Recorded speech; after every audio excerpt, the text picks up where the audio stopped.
Lods, bali ito yung ating L-Fort na sinasabi ko na kabilaan, ano. Ayan, o.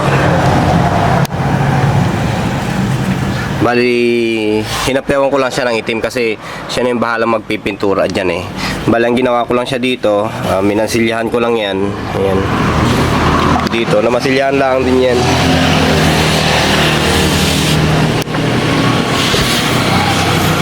Ito, kahit sa harapan, namasilyahan din. Ayan. Tapos sinapyawan ko na lang siya ng matte black para matakpan yung masilya at medyo kumapit siya ng konti. Okay? Ayan.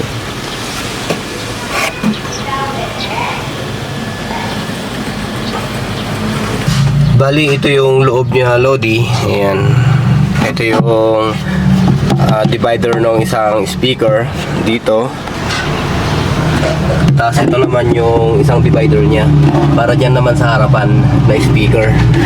Bali, ang gusto niya kasi, Lodi, fix yan, nasarado dito. Tapos gagawa lang uli ng panibagong ganito para sa labasan ng hangin. At ang gusto niya ay dito lang talaga magtatagpo. Ang gusto niya ganon, nakabukod talaga yung para dito sa likod at nakabukod din yung para sa harap. Sayang naman kasi magiging maigsi na yung labasan o yung laruan ng hangin. Kaya ang ginawa ko, ganito na lang. Ayan, ito na. Bali mix na silang dalawa. Yung likod tsaka harap, mix na yung mga yan. At total maluwang naman sa loob. Ayan, o.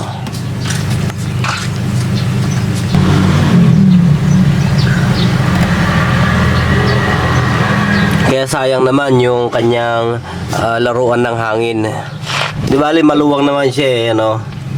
Hindi ako nagkakamali mula dito o yung luwang nito ay na 28. Ayan.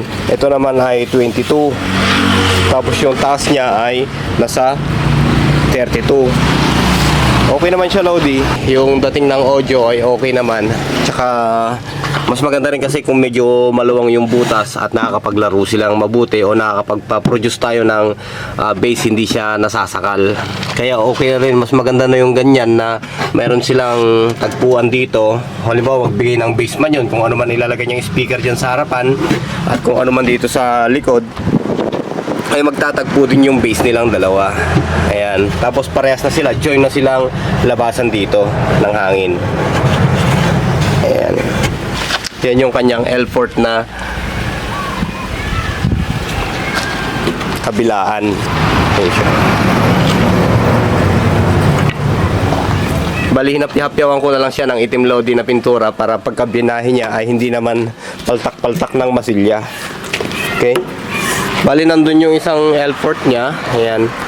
Bali, tinestingan ko munang kargaan ng speaker at pinapatugtog ko yan. Okay naman, Lods, wala kang problema. Maganda naman siyang tumunog. Tsaka nakadepende na lang din sa amplifier na gagamitin nyo yan. Kung halimbawa gusto nyo talaga magpalabas ng bass na bass lang, pwede yun. Kung gusto nyo magpalabas ng medyo paghaluin yung mid, treble, tsaka depende naman sa amplifier na ginagamit yan, Lodi. Kung integrated yan na amplifier, okay lang din. Ayun yung kanyang isang L-Fort, Lodi, ginagamit ko ron. Tumutugtog yan eh. Sandalit, magtingin tayo ng tugtog.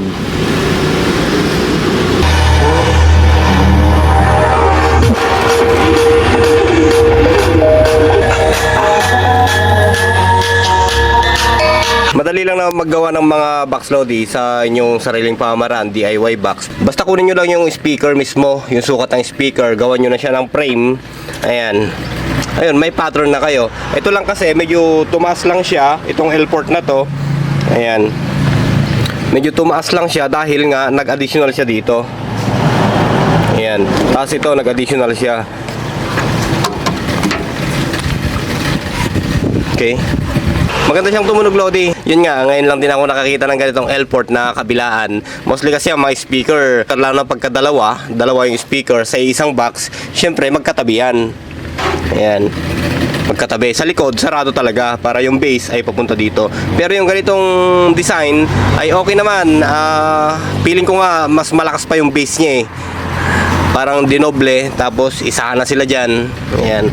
Pang video okay lang din naman kasi ito, Lodi. Pinapa-arkila niya. Bali ito na yung magiging magiging speaker niya. Ito pala yung sukat niya, Lodi, oh. Meron siya dito. Ito 28 inches. dito hanggang dito ay 28 inches. Tapos dito naman, tapos sa dulo ay 22 inches. Tapos yung taas niya, Lodi, ayan o, 32. Ito. Mag-umpisa tayo dito hanggang sa baba. Ayan, ay 32 inches. Ayan, may pattern na yan. Tapos ayan o, malawak, kaya kasi kung minsan pagka malaki yung box, maganda rin yung bass na nilalabas niya, yung soft bass niya, mga ganyan. Pero pwede niya rin kargaan to ng medyo mataas-taas na load ng speaker. Pwede rin naman yon kasi medyo matibay-tibay naman yung pagkakagawa natin eh. Ayan. Gaya ng sinabi ko, natanong ko rin sa kanya kung saan niya gagamitin yung kabilang speaker para daw sa mga event-event niya, pagka magpaparkila siya. Meron din sa likod. Kasi kung minsan sa isang hall ikutan yung videoke, kaya ito siguro yung speaker niya sa gitna para syempre kung umikot yung kumakanta at di meron pa ring tunog sa likod, ganyan. At least meron pa rin siyang boses sa likod. Okay? Bali ito, naglagay din siya ng plunger, ayan, para may ilalagay siyang speaker pa na additional, ayan, o kaya TV, yung may TV may stand na gumagamit ng plunger, pwede rin yan. Pwede rin speaker, yung sinasabi ko, ayan, pwede rin yung kargan ng mga lights, ganyan, dito rin isisiksik, pwede rin dito. Ayan, depende na lang sa maggagawa na kung ano man ang ilalagay niya dito, para saan ba to. Pwede naman lahat isiksik dito. Okay, ito naglagay din siya ng hawakan, ayan, dalawa. Tapos yung mga corner guard niya, plastic lang din kasi nga pang video okay lang din naman. Ayan, yun ang sabi niya sa akin. Okay, ayan o.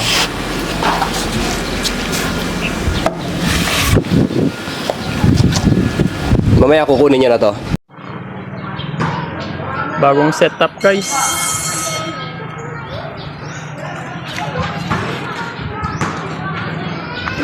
Try lang natin.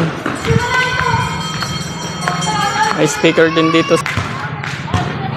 Dalawang D15, tapos dalawang D15 din dito.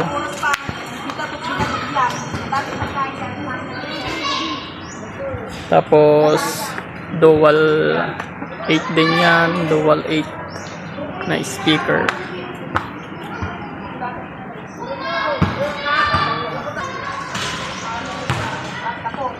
Nandito yung sa TV.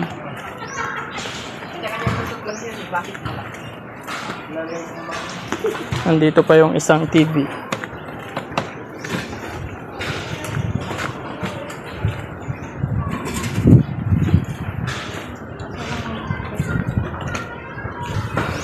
Wireless, dalawang mic.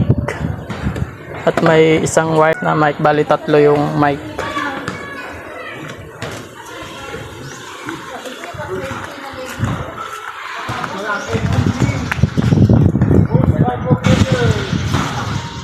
So hanggang dito muna lang, maraming salamat, magandang buhay. At kayo, pwede rin kayo mag-DIY ng sarili ninyong diskarte ng box. Ayan, madali lang naman gumawa ng box, Lodi.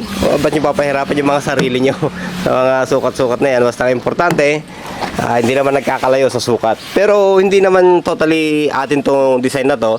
Marami namang L-port talaga dyan na may sukat. Pero ito ay yun naman ang gusto niya. Nagbigay siya ng picture at sinunod ko naman. Ayon naman sa sukat ng speaker ay dito na siya. O halimbawa yung sukat ng speaker na gagawin ninyo ay hindi naman siya magwa-wide ng gaano.